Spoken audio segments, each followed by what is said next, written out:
Hi, everybody. The title of my talk today is So What? So what?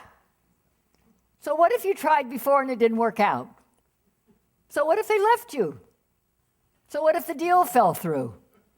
So what if you're tired? Anybody, a little, she's hiding already and I haven't even said anything yet. So what if you're depressed? Just do it anyway. That's the thing. Just do it anyway. So I found this really great quote by Ron Scholastico, and it is this. If every day you will go to a very large tree and take 5 swings at it with a really sharp axe, no matter how large that tree is, it has to come down. It has to come down, no matter how big it is. So anybody have any big trees that they've been whacking away at, and then you just kind of, and go say, oh, well, that one didn't come down, I'll just quit. No, do it anyway. Get back there and do it anyway. So this quote by Ron Scholastico is what Mark Victor Hansen and Jack Canfield used for the sale of the very first book, Chicken Soup with a Soul. Mark Victor Hansen, somebody said the other day, is the Energizer Bunny.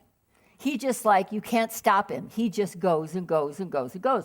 But they had received 185 rejections.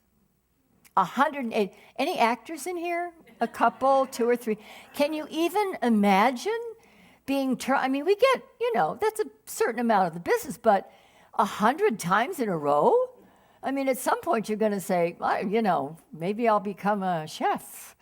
Maybe Jamie could teach me, I don't know, or a hairdresser, something. There's got to be something better than this. But so he was on the phone with this particular publisher, but that's what they used. They used this quote, and he said, I will take 5 whacks at this every single day, and that's what he taught. When he goes around and teaches, that's what he teaches.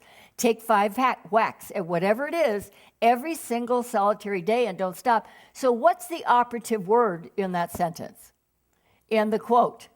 Every day. I know you did it yesterday, but this is a new day.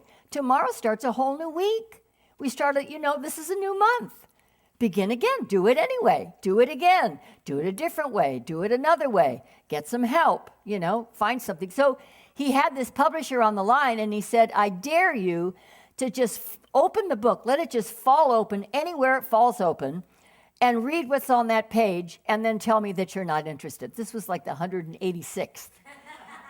And the guy bought it. It's $1 billion enterprise. What if they'd quit on 184? And don't we read about people that quit inches before they discover the vein of gold or, whatever it is? Absolutely. So don't stop. Don't stop. So my friend Esther Jones went with me to see Kyle Cease last February. We went for the 2-day weekend, all day Saturday and all day Sunday. And at the end of it, he asks everyone, and by then, we're pretty high. So by then, they ask everyone to write their intention for the next, and then you had to say 30 days or however. So we said 30 days and what our intention was. So everybody wrote that part down. And we got 1,400 people in there. The energy's pretty darn high, I got to tell you. So we all write that down. And then he says, okay, now you have to make up a consequence for you if you do not keep your word.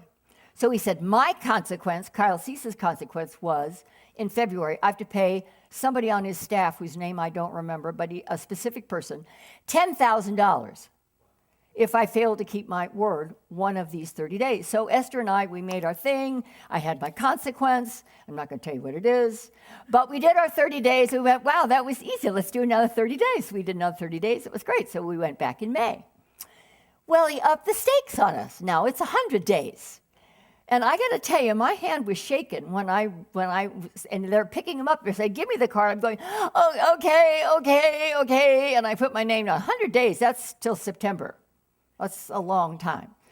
So we're getting up at 5 a.m. We're meditating for an hour. I speak to her at 6 a.m. I can only have 1 sweet a day and a couple of other things. Why I did all that, I have no idea for 100 days. Oh, my God. But anyway, so I was doing great. I'd already done 60 days, no big deal. So, until I got a cough on the 4th day. I'd already done 60 days, right? But my hand, when I did 30 days, I was so excited. And then we did another 30 days, and I was excited. But 100 days, I got scared. I didn't know if I could do it. So on the 4th day, I got a cough. And I couldn't sleep. So I got up about 1:30, and I found some NyQuil, and I took a big guzzle, and I slept through the alarm. So I went, well, that's, I'll just tell Esther will call me at 6. I'll just tell her, I won't lie. I'll tell her, I had this cough, and I slept through the alarm, and no big deal. So she says, oh, okay. But it wasn't okay with me because I gave my word, and damn it. So my consequence was I had to jump in a cold pool. Well, I haven't jumped in a pool in about 50 years, and I hate cold water. I'm a little bit afraid, and I don't know if I can swim anymore. But I went, you get your ass up there and get that bathing suit on right now, or you're not going to do it. So I went upstairs. I'm like, get it on, get across. It's like 9 a.m. Get over there, and I'm in the pool. I'm standing on the first rung of the ladder and hanging on for dear life. I've already begged and bargained and said, couldn't you just baptize me? Couldn't you just dip me in and lift me up? Couldn't that be enough? And no, you said the word was jump. I clearly read the word was jump.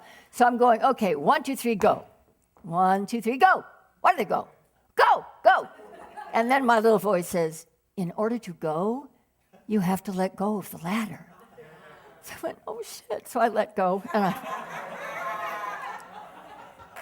went in the water. But the fun part, the good part, the best part of the whole thing, other than I keep my word, damn it.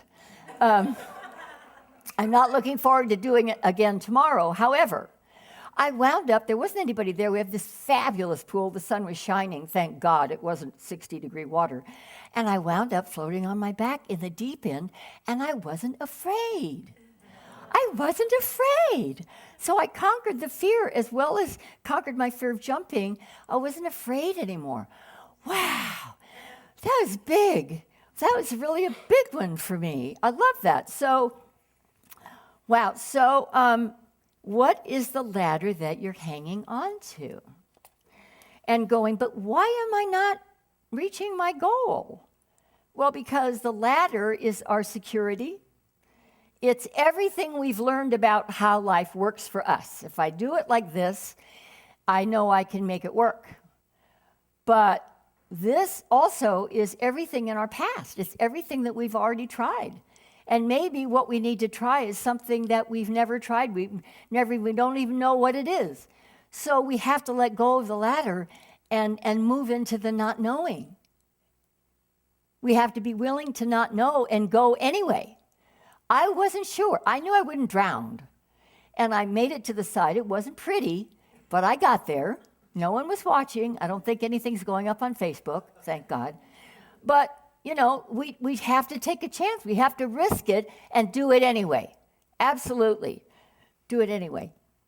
So we do want to grow, but we're scared, and we've never done it before, so we may mess up. Has anybody ever messed up? Ever? No. Well, she hasn't, so I'm going to talk to you later. And so what?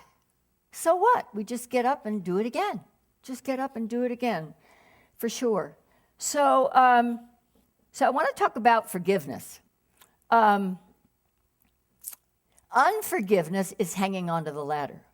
Unforgiveness is saying, I'm right, and I'm going to hang on to this. I don't care if it's been 20 years, 15 years, 10 years. I'm right, and I'm going to wait it out until they finally admit that I was right. That's hanging onto the ladder. That's not letting go. And so while we're working on our ulcers and building up our blood pressure, higher blood pressure, and damaging our immune system, all the while there's this ocean of love surrounding us, enfolding us, and filling us that's just waiting for us to let go and float and let it lift us and guide us to whatever it is we need for our next step.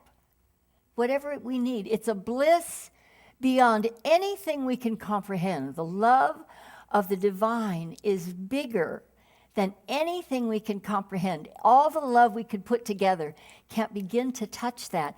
What's waiting for you inside, waiting for me inside, when we trust enough to let go. So I've had some opportunities to practice forgiveness, both recently and in the past. And one of my favorite people to forgive or organizations to forgive is AT&T. I love to forgive AT&T, and they give me so many opportunities to practice, and I'm so grateful for it, because I might get rusty if I didn't practice often enough. So I'd been around that, and I had gotten to the place where I was saying, I hate to make any changes in AT&T because it always takes months to work it out. So I got to prove that one. It took months and months and months, and I got deeper and deeper, and I kept telling them, but I'm right, and you're wrong. And I wound up paying a great deal of money that I did not owe because they'd sent it to collection. I wasn't smart enough to call Terry Taylor. I should have called Terry Taylor. But so I figured out what it was. I really did. I figured out what the lesson for me in it was, and I did some forgiveness work, and I went, okay, I'm good with this. I'm okay. And that was a couple of years ago, maybe 2-3 years ago. So my housemate and I decided to change to Spectrum because they have 100 megabytes or gigabytes or some kind of bytes. And AT&T only has 12. And our internet, I can turn it on and go make coffee and come back and it's not up yet. So I went, okay, so we're going to change over to Spectrum. So I had the guy there. So I go to the computer 2 days later, and here's a message from AT&T that says, we will be at your home on Monday, the 19th of June, to install a brand new DirecTV, which I already have, and all this, which I already have. Your bill will be $157.92 or whatever it was. And I'm going, oh, I must not be done yet. There's something's floating up here. We're not done yet. So my housemate called. She got it all kind of straightened out. So when you go with somebody else, there's an indication that goes out in the web, and they just found it. So that's the way of getting you to call them so that they can talk you into staying with AT&T. But I figured it out. That 2 years ago, my procrastination is what sunk my boat. If I had immediately, the first time I saw a bill for $395 on my bill, if I had not only called then, which I did, and talked to a supervisor, which I did, and called again, which I did, but stay on top of it. Are you certain it's done? Is it cleared? I don't see it cleared on my bill. I want to see it cleared. Whatever it is. Anyway, I just procrastinated, and I let it go until it got so far down the line that there was nothing I could do to retrieve it, and I wound up, in order to save my credit, I paid $400 to AT&T. But the lesson was the procrastination. It kills so many great ideas, because when Spirit moves on you and you've been treating or praying about some specific thing and something comes in, I don't care what it is, you have to act on it immediately, or it kind of wafts away. We have to act on it right away, and I didn't do that. I probably did it, and then I went, oh, well, it'll be okay, because I kind of wanted to sweep it under the rug and hope that it would disappear. Didn't disappear. So the lesson for me was, that was a costly one. That was a $400 lesson. I don't think I'm going to forget it too soon, right? I don't think I'm going to forget it too soon. But anyway, that was about, so I had to forgive myself. Anybody have any self-forgiveness to do? And what if you've done it before, and then, see, for me, it bubbled up again. When AT&T floated up to my email, I went, okay, there's something left here. So when whatever it is floats up to you, if nothing goes on in here, if there's no clenching, no grinding of teeth, no, any of that stuff going on, and you're perfectly neutral, then you know you're done. But if there's any heat on it at all, any energy on it at all, then you have more work to do. And it's okay. Because forgiveness, I hope I have this quote here. I do. Somewhere I have this wonderful quote about forgiveness. What did I do with it? Anyway, I know what it is. It says, and it's from A Course in Miracles, it says, Forgiveness removes a block in me to my awareness of the presence of love. So forgiveness removes a block in me to my awareness right where I am of the presence of love. So while I'm suffering and making myself miserable all the while, this ocean of love is just inviting me to let go of what I've hung onto, whether it's AT&T or your relatives or your boss or your whatever it is. As long as we're hanging on to that and trying to be right, we're still suffering. I have to let it go. Let it go. And then forgive myself for hanging on and making myself unhappy all that time. And then everything's good to go. So here is the question. So here's the question for you. Ask yourself, okay, first of all, take a deep breath and close your eyes for just 1 minute. And ask in your heart if there's anyone right now that you need to forgive. And then ask this question. Is it safe for this person to walk through the hallways of my mind without being attacked? Okay, so take a deep breath and open your eyes. So that's a good question that we can use through the week. Is this person safe? Is this individual or this situation safe to walk through the hallways of my mind and not be attacked by me? And so we can use this is also from Course in Miracles, I believe.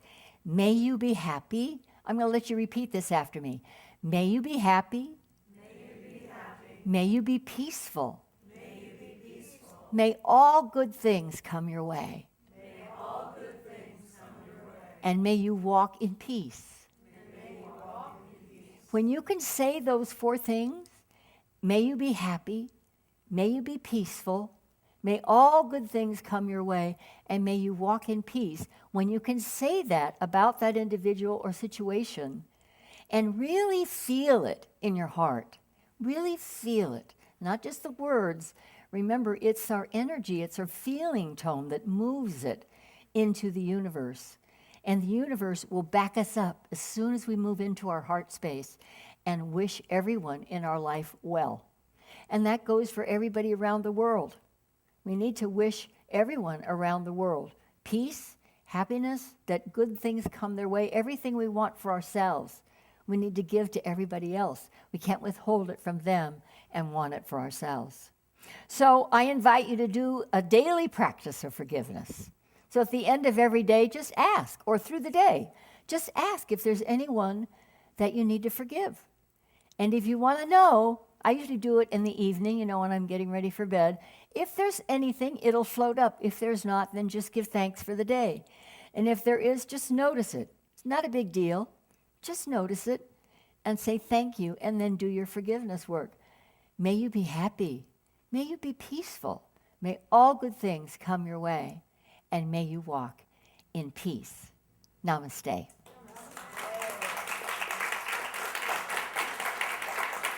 Namaste.